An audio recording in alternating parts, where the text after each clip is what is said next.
presentar yo. Vamos a tener como primera plática nariz y senos paranasales, ¿verdad? Vamos a empezar un poco con la anatomía, la fisiopatología y vamos a entrar un poquito a cosas básicas que ustedes les sirvan en su clínica para tratar, ¿cómo se llama? La sinusitis, que a todos le decimos sinusitis y yo para diagnosticar un montón de migrañas, ¿verdad? Porque no... Y algunas otras patologías que les queden en mente que existen en la nariz, ¿verdad? Y que a veces las dejamos pasar por desconocimiento. Pues yo soy la doctora Lisette Aguilar Prado, médica y cirujana egresada de la Universidad de San Carlos, cirujana general del Hospital del Instituto Guatemalteco de Seguridad Social y fui a hacer otorrinolaringología en la Universidad de Würzburg en Alemania. Y actualmente soy la subjefa del servicio de otorrinolaringología del Hospital General San Juan, donde estamos, San Juan de Dios, estamos a su servicio. Entonces, para empezar, vamos a hablar un poquito de la anatomía de la nariz. La nariz, esto lo quiero dejar bien claro, es una pirámide. Mira, entonces es la pirámide nasal, la ven ustedes que se molesta, está formada por los huesos propios de la nariz, que ahí le dicen, ahora lo tengo que desconectar, que es, ¿dónde está? Este está, ok, este es el hueso, los huesos propios de la nariz, porque a veces me llegan, a mí me refieren, dicen, fracturado el septum nasal, ese no es el septum nasal queda en otro lado, esos son los huesos propios de la nariz. Y la pirámide nasal está formada por su parte ósea y su parte cartilaginosa, o sea que toda esta parte de aquí es cartílago. En esto podemos encontrar, ¿verdad?, el cartílago lateral de la nariz, que son dos. Aquí en medio es donde ahí tenemos un pedazo de lo que es la pared medial, la pared superior del septum nasal. El cartílago alar mayor, el cartílago alar menor, ¿verdad? Y aquí vamos a tener la parte del vestíbulo de la nariz. Esto es por fuera, ahí solo se puede desviar, puede estar deprimido, una fractura, para que esas son las cosas que más podemos encontrar a este nivel. De ahí pasamos a la parte interesante, que es la parte interna de la nariz, ¿verdad? Que es donde nos salen tantas patologías y donde podemos encontrar que pueden ver ustedes aquí, que este es el bulbo olfatorio, donde está el primer par, ¿verdad? Pero ustedes pueden ver aquí que este se va ramificando y se hace muy pequeñito y los nervios se van volviendo muy, muy delgaditos. Y entonces esto que nos quede así en la cabeza, primero que es hasta aquí arriba, ¿verdad? Y que se hace muy chiquitillos, porque entonces cualquier inflamación constante y fuerte, entonces nos quedamos sin olfato. Por eso cuando tenemos un catarro, lo primero es que no huelo, no siento olores, porque los olores en un 70% están dados por los olores. Entonces, y por algún trauma que sea hasta aquí arriba, ¿verdad? Se puede lesionar el nervio y podemos tener problemas a este nivel. Y aquí tenemos pues la interesantísima pared lateral de la nariz, que está hacia los lados. Entonces está formada por los tres cornetes, ¿verdad? El cornete inferior, el cornete medio y el cornete superior, que en esta no sale. En varias anatomías mencionan que hay un cuarto cornete, pero yo no he visto ninguno de esos. Y creo que todos mis demás colegas tampoco. A nosotros nos sirve saber que tenemos tres. Dentro de los cornetes están así a la mitad y va a quedar un espacio virtual entre la pared maxilar y el cornete. Eso se llama meato, ¿verdad? Es el espacio, es un meato. Y entonces en el meato inferior vamos a encontrar que ahí drena el saco, el lagrimal. Y el que nos parece, bueno, voy a pasar aquí rápido porque eso ya lo vamos a ver en sinusitis y si no me pierdo el resto de la anatomía de la nariz, ¿verdad? En el meato medio es muy importante porque ahí tenemos lo que se llama el complejo ósteo de boca, ¿verdad? De salida, osteomeatal. Y es un complejo de ósteos, todos los senos maxilares van a drenar en el meato medio. ¿verdad? Entonces este es un lugar muy importante para los otorrinos, y si vamos a ver alguna sinusitis, pues para examinar nariz tenemos que tener nuestro espéculo nasal y poder ver el cornete inferior, y un poquito de arriba con la luz vemos el cornete medio, y de aquí va a estar saliendo pus si es una sinusitis aguda, y es el diagnóstico que no hay cambio, ¿verdad? Y aquí vienen a drenar todos, y el cornete medio que está arriba, el cornete que está aquí arriba. Los cornetes se llaman turbinas en inglés, porque tienen la función de turbina, ¿verdad? Pero ahorita vamos a pasar también entonces al vestíbulo de la nariz, donde podemos ver que tiene vibricias, ¿verdad? Que son vellos y glándulas sebáceas, se pueden infectar. Llega un paciente con dolor y con un forúnculo ahí, eso es una foliculitis, ¿verdad? Démosle tratamiento que puede ser con cremas tópicas de antibióticos, o le pueden dar un antibiótico tomado, es algo sencillo, se le quita. Probablemente a estos les pueden dar recurrentemente, porque ustedes saben que la foliculitis pues recurre, ¿verdad? Que hay algún velito ahí que no sale, un pelito que no sale bien, y entonces eso está recurriendo cada cierto tiempo. Aquí tenemos ya toda la parte de fuera de la nariz. Aquí atrás tenemos la coana, que nos va a comunicar directamente con la nasofaringe, ¿verdad? Y ahí vamos a encontrar también en la nasofaringe que está la trompa de Eustaquio, y entonces es por eso que todo se inflama cuando tenemos catarro, y por eso nos quedamos sordos, porque entonces la regularización de las presiones en el oído no se puede llevar a cabo eficazmente. Vamos a pasar a ver. Aquí vamos a mencionar que la fisiología de la nariz tiene 4 funciones que no se nos tiene que olvidar nada, porque cuando vamos a operar o cuando vamos a dar un tratamiento tenemos que ver que lo que tenemos que mantener es estas funciones. Entonces, respirar, oler, calentar el aire, humidificar el aire, y ¿cómo se llama? Podría ser también una quinta que es un poco menos, que es de filtración. Entonces, aquí tenemos los 3 cornetes, que son los que nos sirven como turbinas, como ya lo había dicho, que van a servir para humidificar y calentar el aire. Entonces no le van a decir a todo el mundo quítele los cornetes, porque ¿y qué va a hacer después? También como entra el aire cuando entra por la nariz entra en lo que nosotros llamamos un movimiento turbulento.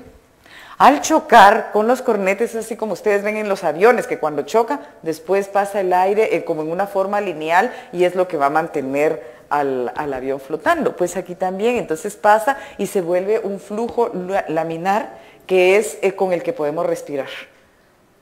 Si esto no se da, la respiración del paciente no va a estar bien, o como le digo yo siempre a mis residentes, la nariz tiene el tamaño exacto, ni más grande ni más pequeña. Entonces no creamos que porque vamos a tener un gran orificio, el paciente va a respirar mejor, todo lo contrario, no va a poder respirar.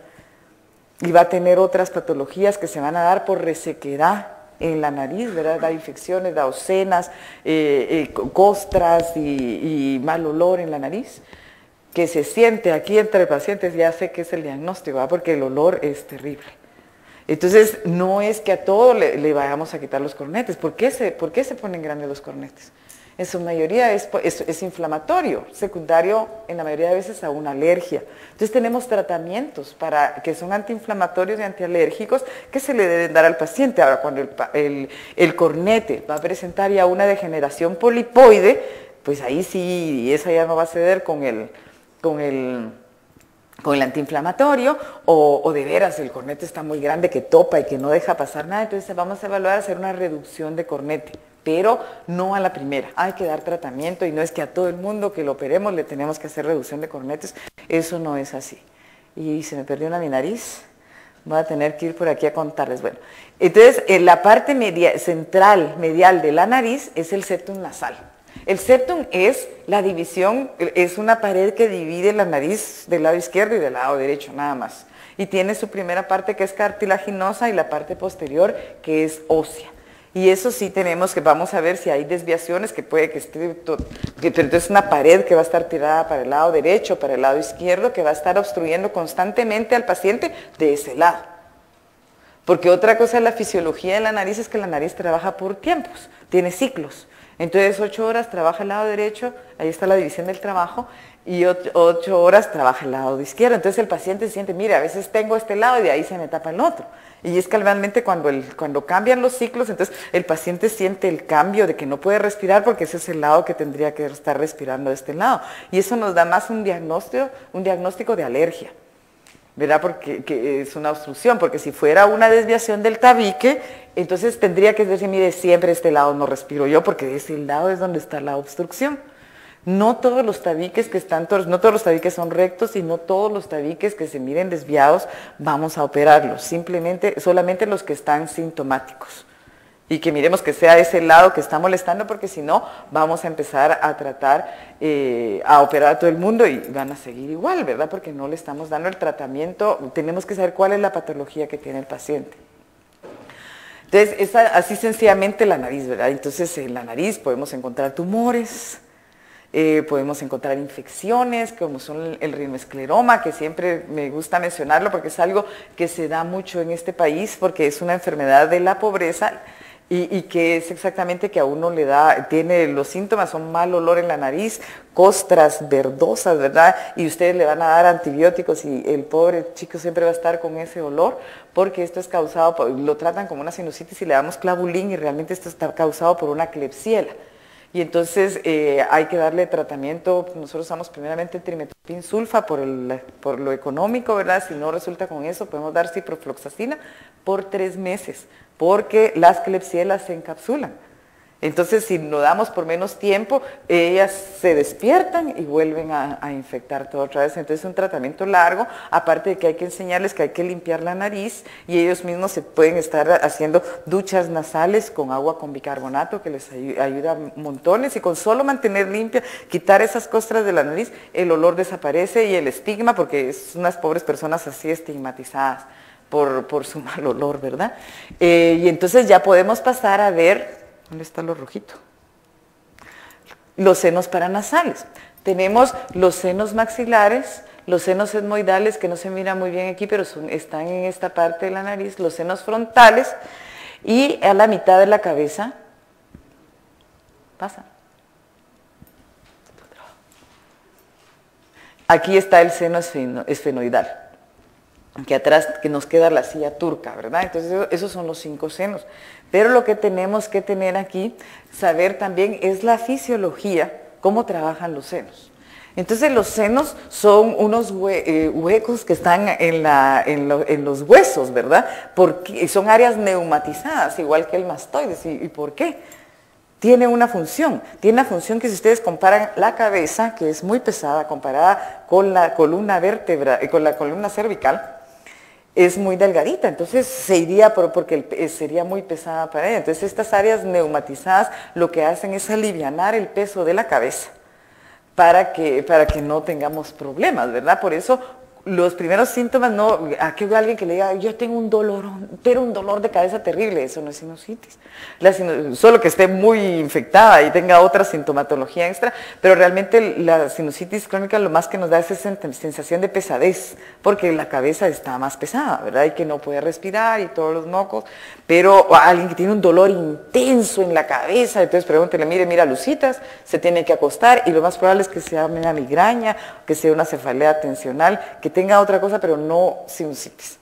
Un dolor muy intenso de cabeza, no es la sinusitis, además que esté complicada, pero eso lo vamos a ver, el paciente va a estar con fiebre alta, muy sensible al tocarle los senos y todo. Ahí. Entonces, estos áreas neumatizadas están recubiertas todas de mucosa. La mucosa produce moco.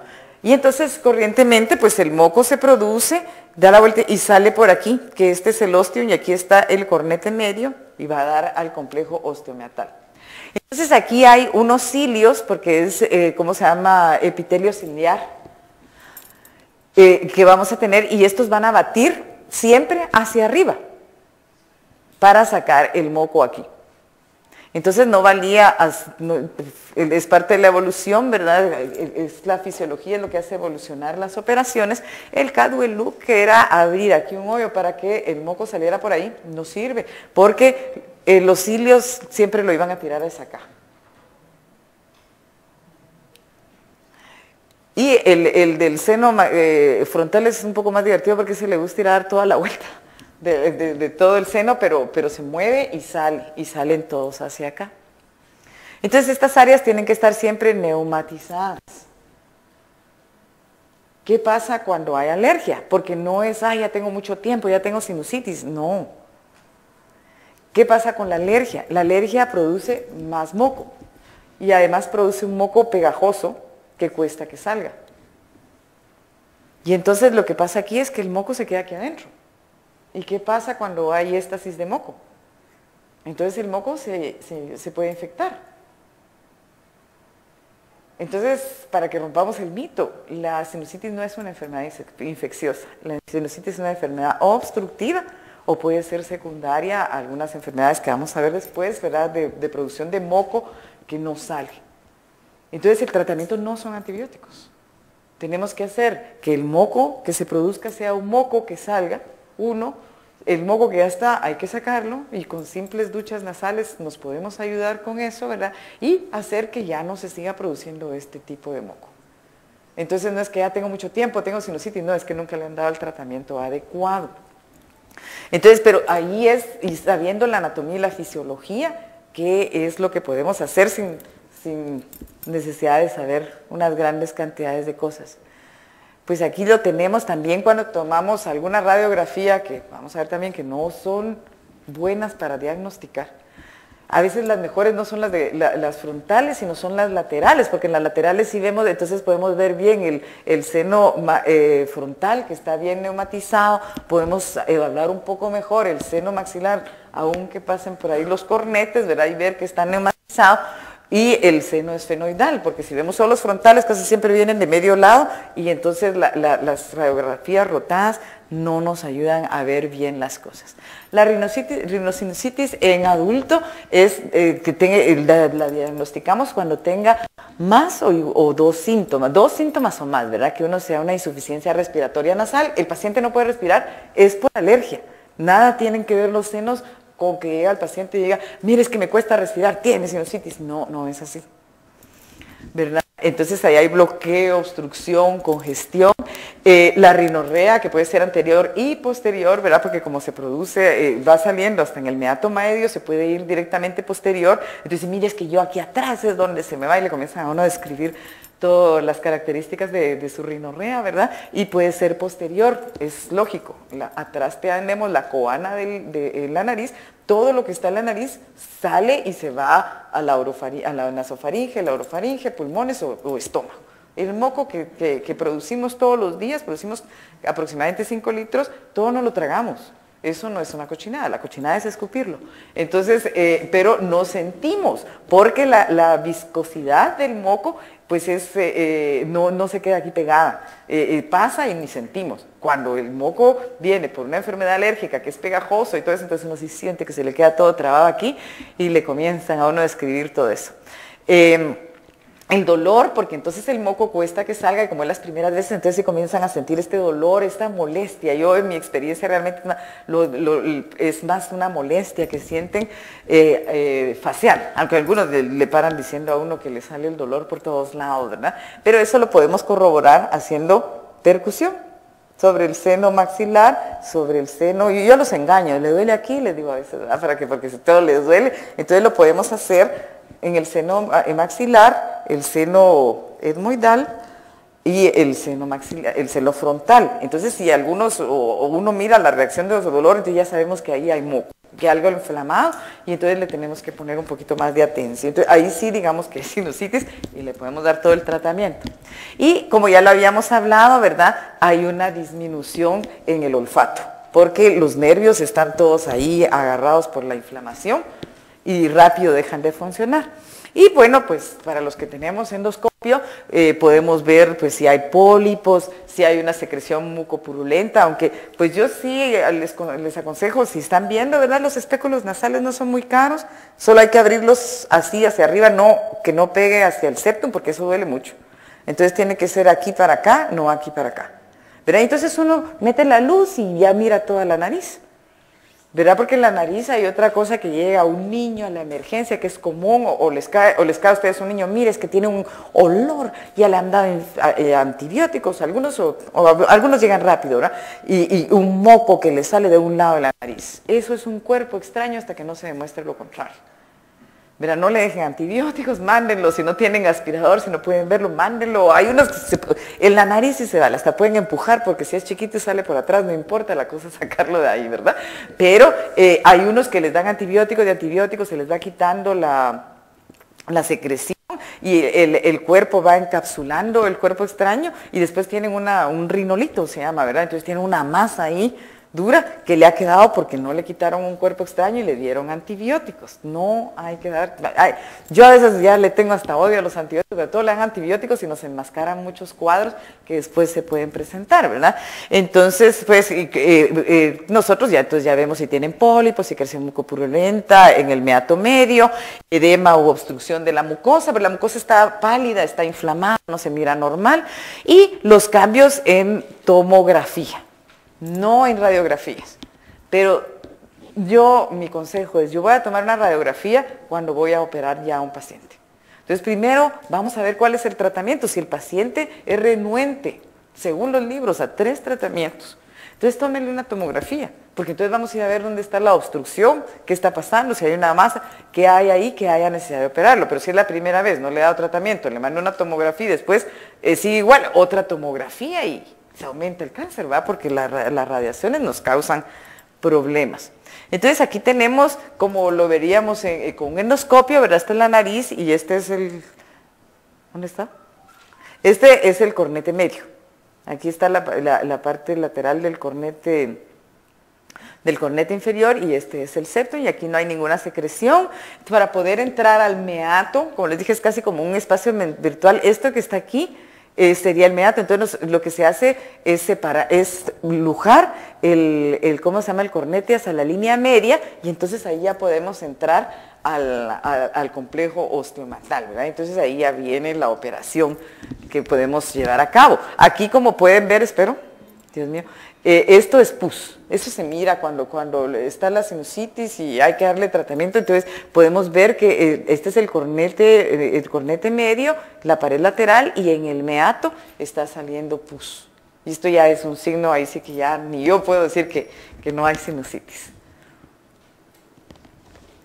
En los niños también tenemos que tener mucha atención, ¿verdad? Que a todo el mundo le dicen sinusitis y yo he visto tomografías de niños. Entonces, antes de hablar de esta parte, por embriología, los niños no tienen sinusitis. Porque, el seno maxilar se empieza a formar en el 4.º mes de gestación, pero se termina de formar hasta los 9 años. Antes de esto son muy pequeños, una lagrimita que tengan se les va a llenar y va a opacificar el seno maxilar. Y ¿cómo se llama? El seno etmoidal es el único con el que nacemos, pero ese no se mira en las radiografías. El seno frontal se empieza a desarrollar a los 2 años, los primeros 2 años no hay seno frontal. Y se termina ¿cómo se llama? De llenar de aire a los 15 años. ¿Verdad? Entonces, por embriología, no podemos tener o estar dando tratamientos o quedándonos en la cabeza que hay sinusitis. Por eso, a veces yo les digo, aquí a veces en Guatemala no puede haber ciencia porque no nos enseñaron bien las bases, ¿verdad? Y ahí es donde realmente se pueden cambiar los tratamientos o los descubrimientos de cualquier enfermedad, no solo repitiendo estudios de otros lados.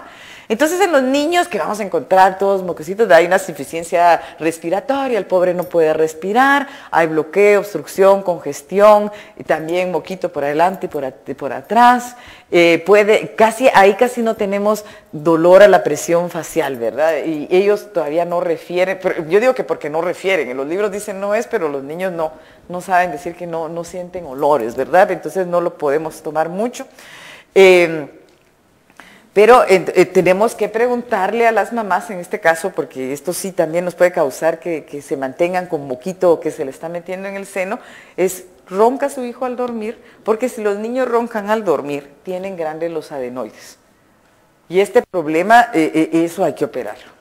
Es una maravilla, no duele, le quita uno los adenoides y parece mago porque el niño sale, pero perfecto después de la operación y se ahorra un montón de problemas cuando las operaciones están indicadas, ¿verdad? Pero sí, pero esto es un diagnóstico más que todo clínico.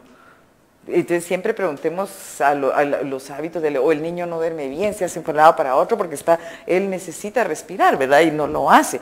Los signos endoscópicos pues son los mismos que los que vamos a encontrar.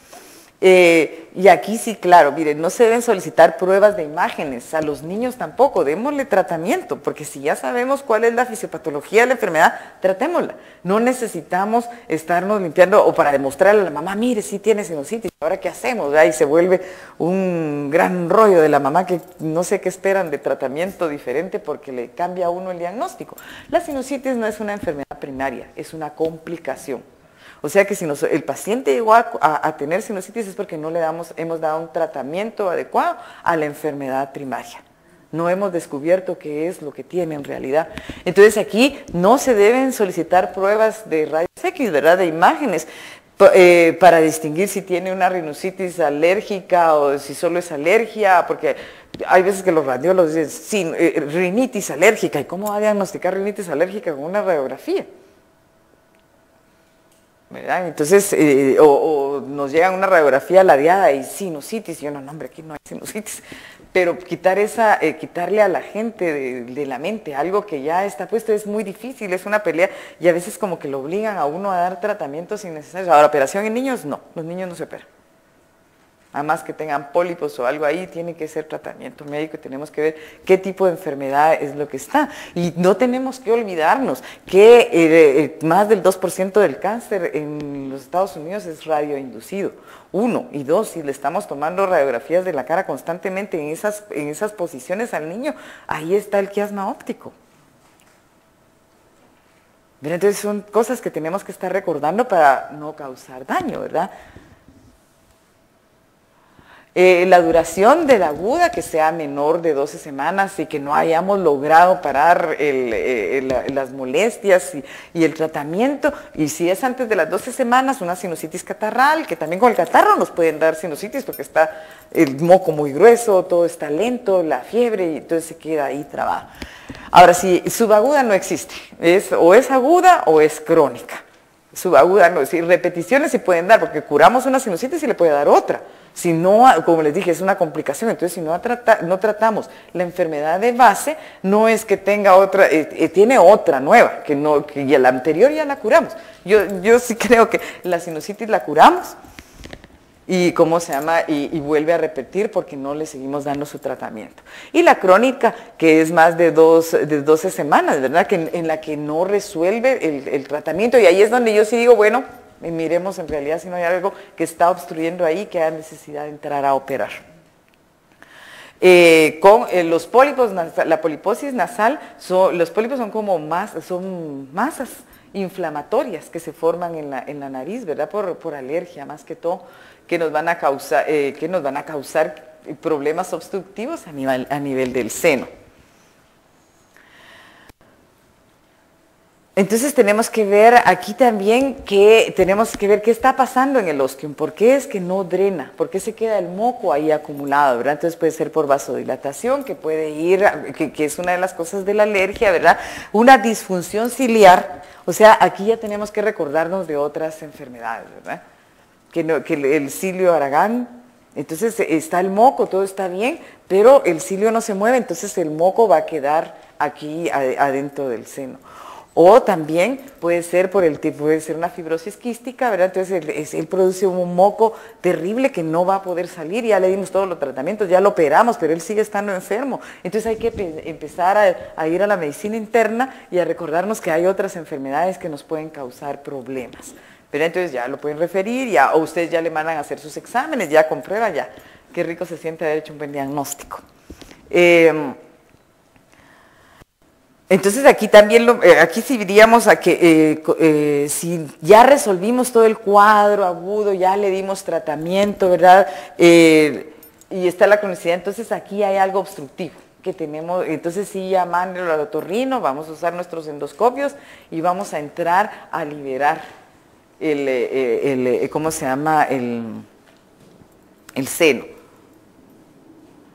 Y entonces hay clasificaciones que tienen, ¿verdad? Que siempre está bien saberlas, que es de que es una rinosinusitis aguda.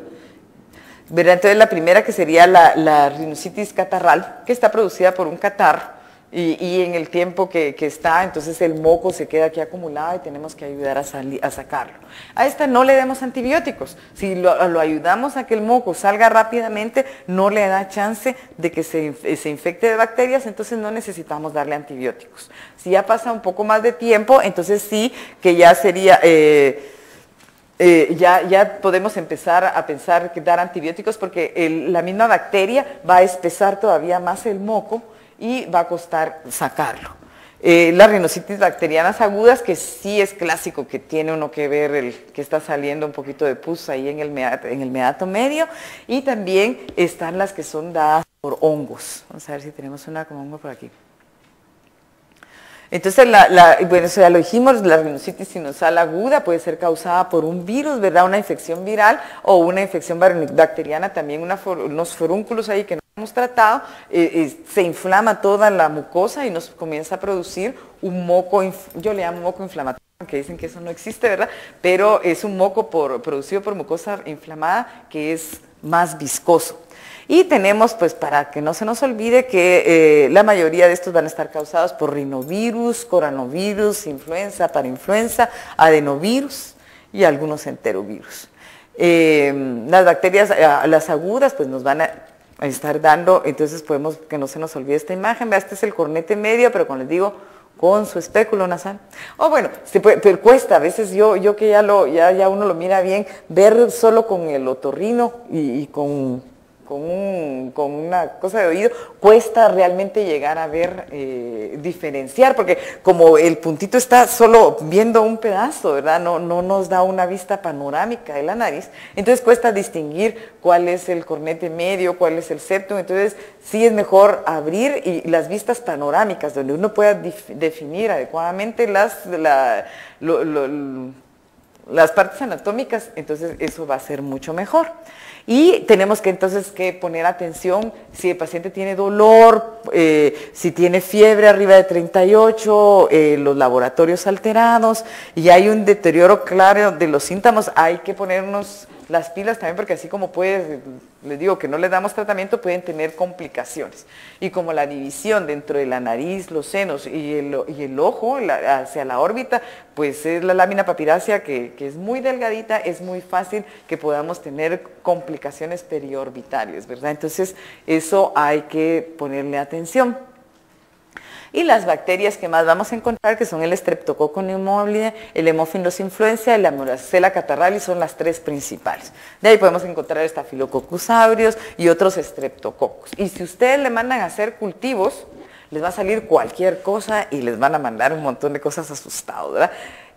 Un cultivo en la nariz se tiene que hacer, también eso tenemos que saber, se tiene que meter una aguja hacia el área donde está la infección, aspirar y mandarlo a cultivar. Porque si uno mete un hisopo ahí, como corrientemente, cualquier cosa, aquí en la nariz tenemos todas las bacterias o cualquier cosa, entonces esos no son datos reales que nos vayan a ayudar ni con el antibiograma, ni con las bacterias que nos están dando. Entonces, como es difícil de hacerlo, realmente para eso sirve la epidemiología y la estadística. Esto es lo que más se ha encontrado y nos ha dado buenos resultados en estar dando el tratamiento para estas bacterias sin necesidad de que andemos. Si algo no funciona, entonces mándenlo con un otorrino, ¿verdad? Porque entonces ya tenemos que pasar a hacerle otras cosas, tenemos que verlo con endoscopio, hacerle otros estudios y ver qué es lo que está pasando. ¿Por qué se complicó? ¿Por qué no se resolvió en el primer nivel? Es porque es algo más complicado, ¿verdad? No solo que sea para mí yo siempre digo que no existen las bacterias Godzilla, que ni la bomba atómica las destroza, ¿verdad? Lo que existe es que no sabemos cuál es la fisiopatología de la enfermedad y no sabemos qué es lo que estamos atacando y no lo atacamos bien, ¿verdad? Entonces tenemos que poner atención a eso. Aquí está, ¿verdad?, cuáles son los factores asociados, porque yo diría no asociados, sino que los factores primarios que nos llevan a la enfermedad, ¿verdad?, que puede ser una disfunción ciliar, que es de las menos, la alergia, que es la más, el asma, que también es alergia, y con el asma tenemos la mayoría de pacientes asmáticos que nos van a producir problemas de la nariz, también tienen pólipos. ¿verdad? Y tenemos que estarlos tratando con cuidado, hipersensibilidad al ácido, o sea, el embarazo también, tenemos que tener cuidado con las pacientes del embarazo, está la rinitis del embarazo, con las mismas hormonas y con los cambios hormonales, producen más problemas de nariz tapada y pueden hacer sinusitis, que son más difíciles de manejar con las embarazadas, pero a esas mándenlas y hay que estarlas tratando, ¿verdad? Para que no se vayan a complicar. Las bacterias, ya las vimos.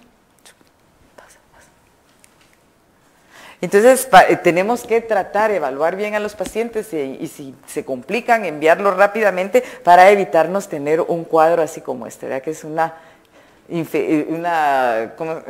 una complicación periorbitaria que nos puede afectar el ojo y se puede meter en toda la órbita y puede llegar hasta causar ceguera y se puede pasar también de una vez al cerebro porque ahí ya va causando todo. Esta es la manera correcta de ver a un paciente, miren para arriba y se pone ahí y uno sube y baja o les puede bajar la cabeza porque para ver los diferentes ángulos de la nariz, uno entra primero aquí, mira el cornete inferior, de ahí sube la luz, la baja, mira hacia atrás y podemos observar todo lo que está en la nariz y pues en la nariz algo que siempre también es un motorrino sin aspirador no es nada, tenemos que aspirar, porque si no, siempre hay secreciones que pareciera que algo ahí cuando uno aspira era secreción que no tiene nada que hacer y entonces así podemos evaluar bien. Y entonces aquí pueden ver ustedes que con solo entrar en esta parte de la fosa podemos entrar a evaluar todas estas partes de la nariz. Y la rinoscopía posterior, esta sí es más difícil, esta es bonita, pero aquí no tenemos, esto es con un espejo, con un espejito bien delgadito, bien pequeño. Entonces se deprime la lengua, se mete el espejito ese así viendo hacia arriba, que mira hacia la nasofaringe, y uno apunta la luz ahí, entonces en el espejo uno va a ver cómo está la nasofaringe. Y esa es la manera de ver ahí atrás, si no tienen un fibroscopio, ¿verdad? Y aquí está que tenemos que examinar todo, ¿verdad? Porque la sinusitis de los maxilares tenemos que tener cuidado también que los gérmenes dentales pues se van evolucionando al mismo tiempo que el seno. Y entonces algunas veces las caries ahí nos pueden causar problemas de sinusitis. Son muy raros, pero se pueden dar. Entonces también tenemos todo tenemos que examinar, tenemos que ver la boca, tenemos que ver la lengua por abajo, y ponerle atención porque ahí encontramos siempre muchas cosas. Y algo que yo siempre digo, porque es muy común en Guatemala, en Guatemala hay mucho linfoma. Entonces a veces vemos úlceras o vemos más, o de repente, ¿y dónde se fue el paladar, verdad? Eso, mándenlo rápido, eso hay que hacerle una biopsia porque lo más probable es que sea un linfoma centrofacial.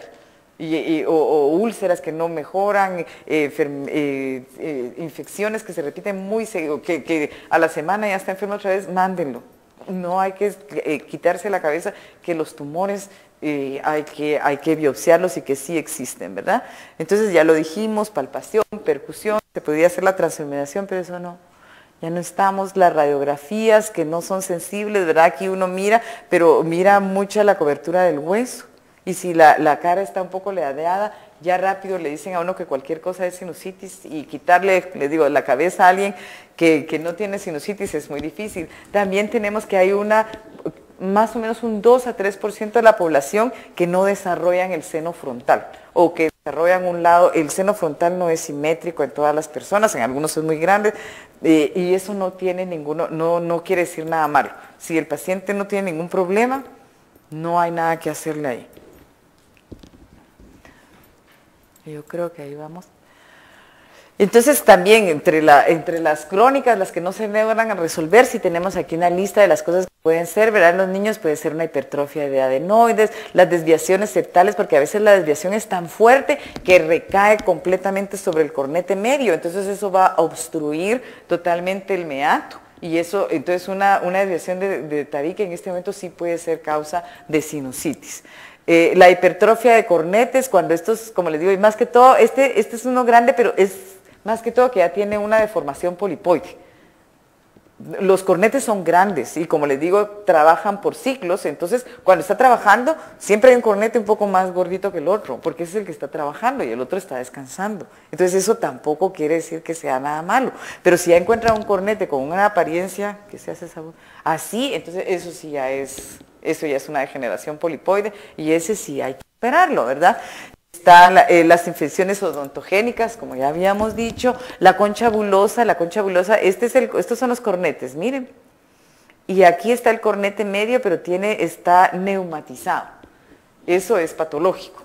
Entonces, eso sí, y este mismo cornete está desviando el tabique. Aquí sí vemos un tabique desviado. Estos son los senos etmoidales, senos maxilares, y esto se llama concha bulosa. Entonces eso sí hay que entrarlo a operar, hay que abrir el cornete a la mitad, quitarle su neumatización, dejarle esa parte abierta y ahí ya mejoran bastantes. Las conchas bulosas también está referido que cuando el paciente tiene mucho dolor de cabeza y no mejora, pues le buscamos una concha bulosa y si la tiene pues hay que operársela. La rinitis alérgica, que para mí es la que causa toda la mayoría de la sinusitis. La atresia conal, esa la tenemos que ver de niños porque los niños son respiradores nasales. ¿Por qué? También es por embriología, por anatomía. Los niños cuando acaban de nacer no ha descendido completamente la tráquea. Entonces, si muchos les abren la mamá la boca y dicen, ay, ¿qué es eso que tiene ahí? O esa lengua, y es la epiglotis o la glotis, ¿verdad? Y entonces el aire no va a entrar por la boca porque no va a hacer esta curva, ¿verdad? Entonces, el aire, para que el niño respire, tiene que entrar por la nariz. El niño es un respirador 100% nasal. Y la poliposis nasal, tumores, que hay bastantes diferentes tipos de tumores. Digamos, en Guatemala tenemos un tumor que se llama nasoangiofibroma juvenil, que es muy común entre nuestra raza. Es en niños de los 7 a los 21 años, ¿cómo se llama? Que presenta una masa, no puede respirar, la mayoría no crecen mucho porque les aparece desde temprano y que sangra mucho. Entonces, eso es mándenlo rápido con el otorrino, hay que operarlo. Y sí sangra mucho, ¿verdad? Porque como su nombre, angiofibroma, ese es un tumor de vasos sanguíneos que es muy sangrón. Los cuerpos extraños, que ya sabemos, ¿verdad? Y para variar, el tabaco, los tóxicos y todas esas cosas que no son buenas para la salud. Y los signos de alarma siempre tenemos que tener, que exista, no solo que tenga la nariz tapada, o que me molesta, o que moco más feo, que tenga fiebre alta, y si ya tiene un edema periorbitario, de una vez al hospital, ¿verdad? Ese sí es un tratamiento, tiene que ser un tratamiento fuerte. Y ya desplazamiento del globo ocular, ya ya es para los compañeros otorrinos, que haya visión doble, oftalmoplejía, todo eso ya es una complicación periorbitaria muy severa, ¿verdad? Disminución de la agudeza nasal, cefalea unilateral o frontal bilateral severa, severa en el momento que está muy agudo y más que todo que sea la sensibilidad. Porque si el paciente le duele la cabeza, que ustedes le tocan aquí, a él no le duele nada, eso no es con el seno. Le tocamos los senos y esos no le duele, porque los senos están aquí nomás, los tocamos. Y entonces al hacer presión, si es la inflamación que está adentro, tiene que doler. Si no duele, pensemos en otra cosa también que le pueda estar causando el dolor de cabeza. Signos de meningitis, aunque la meningitis se ve más que en la otitis, ¿verdad? Que con la sinusitis, pero también tenemos que descartarlos. Los signos neurológicos sería por lo mismo y disminución de la conciencia, que también puede ser por el grado de cómo esté ya avanzada la infección. Y miren, aquí se repite, esto lo compartimos con un compañero otorrino, pero es lo mismo, la mayoría se resuelven sin antibióticos. Hay que, el tratamiento primero, tenemos que sacar el moco. Entonces vamos a usar duchas nasales, están estas soluciones salinas, las usamos 4 veces al día, ¿verdad? Entonces eso nos ayuda a la viscosidad del moco. Vamos a quitar la inflamación, para eso los sprays corticoides son muy buenos, ¿verdad? Entonces están de 12 y de cada 12 o cada 24 horas. Entonces la mayoría en adultos son 2 puffs en cada fosa nasal, en los niños la mitad. Y usarlo hasta 3 semanas, eso se puede usar, porque no hay que tenerle miedo, que son esteroides, son microdosis, la mucosa nasal se renueva constantemente, entonces así como los cambios que puedan haber por estar usando esteroides en la piel, no es lo mismo en la nariz. Infecciones o todo eso que le refieren a uno que puede causar por el uso de esteroides en la nariz.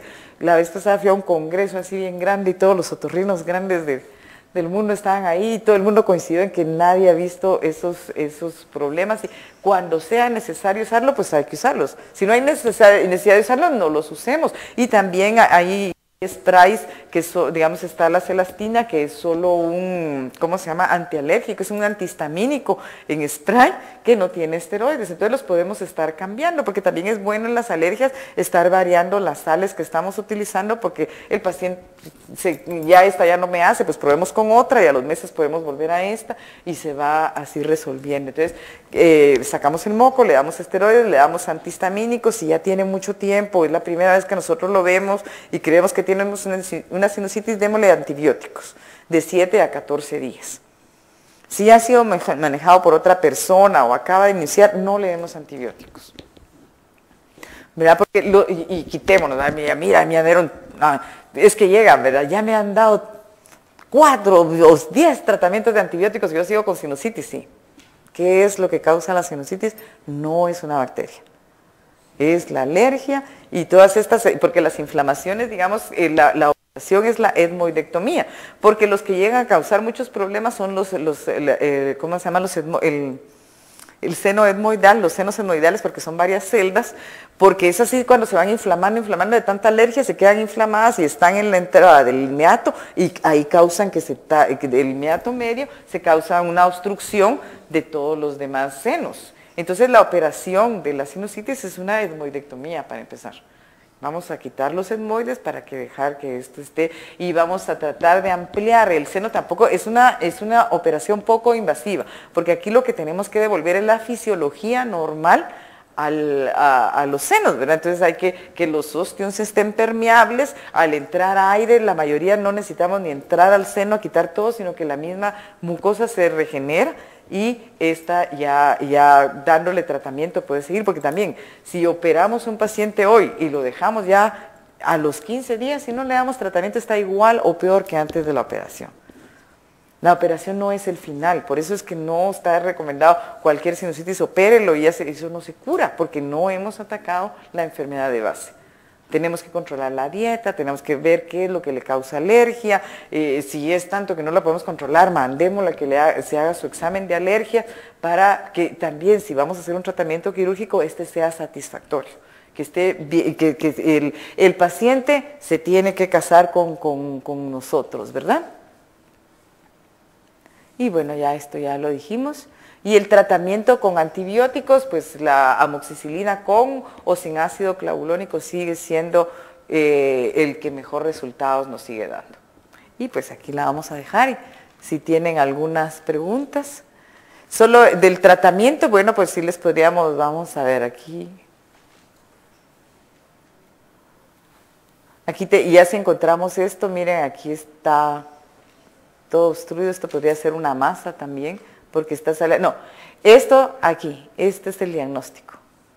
Esta es una sinusitis por hongos, aquí hay hongos, entonces si ustedes ven ¿cómo se llama? Está completamente opacificado, esto es moco, pero dentro del moco los hongos tienen la característica de formar áreas calcificadas. Entonces, si ustedes miran algo así, este paciente lo más probable es que tenga hongos, hay que mandarlo con nosotros, hay que aspirarlo y hay que darle su tratamiento antifúngico.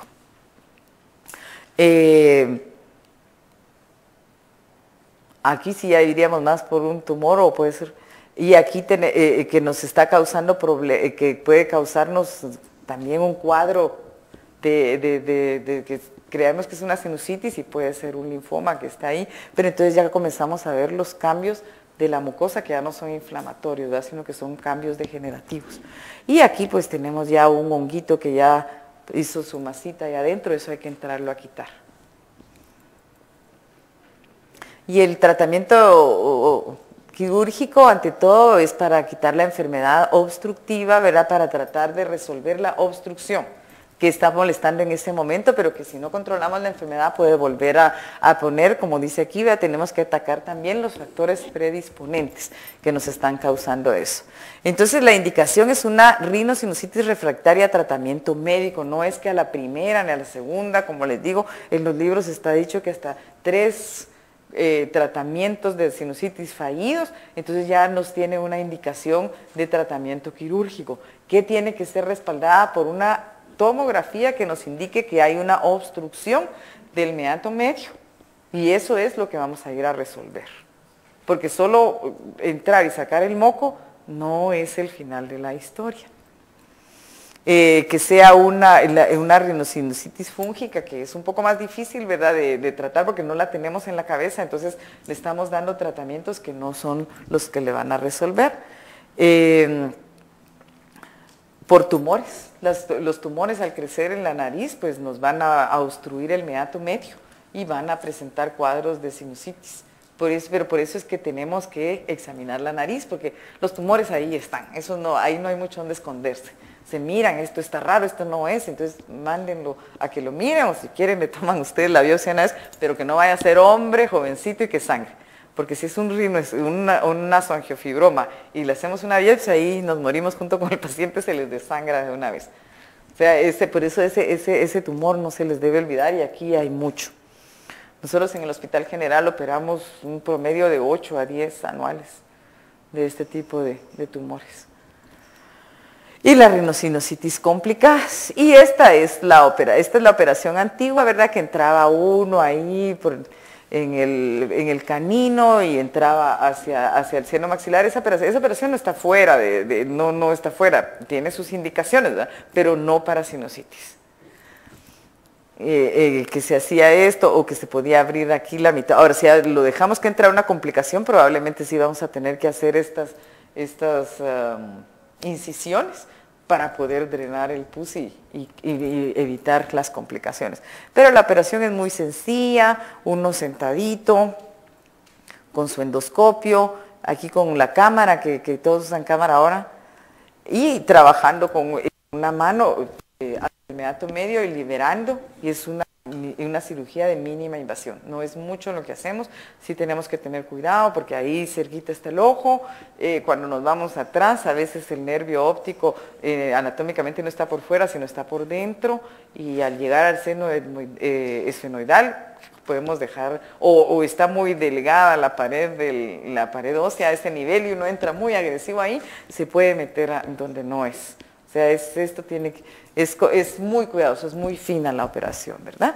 No tiene incisiones, el paciente sale bastante bien, unos no dejan taponamiento nasal, yo todavía sigo dejando taponamiento nasal porque he visto sinequias postoperatorias, ¿verdad? Y esto sí nos ayuda mucho a reducir el problema.